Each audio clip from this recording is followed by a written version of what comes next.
টাকা মোশাররফ থাকতো। করিম। হ্যাঁ মোশাররফ ভাই, সেটা মোবারক নাম্বার সেটা, মানে he is the most supportive co actor I have ever seen. উনি যত বড় মাপের আর্টিস্ট, তত বড় মনের মানুষ, তত ট্যালেন্টেড মানুষ, তত ভালোবাসার মানুষ, তত ভালোবাসতে জানে মানুষকে।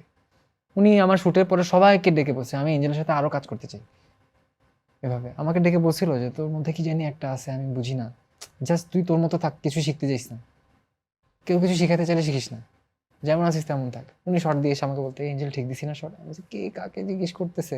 মানে মোশাররফ করিম আপনাকে জিজ্ঞেস করতেছে যে হুম। আমার শটটা ঠিক আছে কিনা।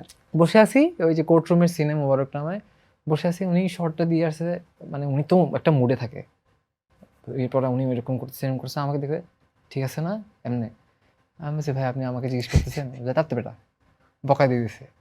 তারপর আমাকে এরকম এরকম করেছে একদিন, লাস্ট শুটের দিন একদিন এভাবে ধরছে যে দেখ আমি তো ভয় পাইতাম, লজ্জাও পাইতাম, দেখ তোদের সাথে যদি আমি না মিশি তাহলে তোদের কথা জানবো কিভাবে, তোদের সাথে আমার এজ গ্যাপ কত বেশি, আমি যদি তোদের সাথে মিশার চেষ্টা না করি তুই মনে করবি পৃথিবীতে তোর একটা বন্ধু আছে, সেটা আমি।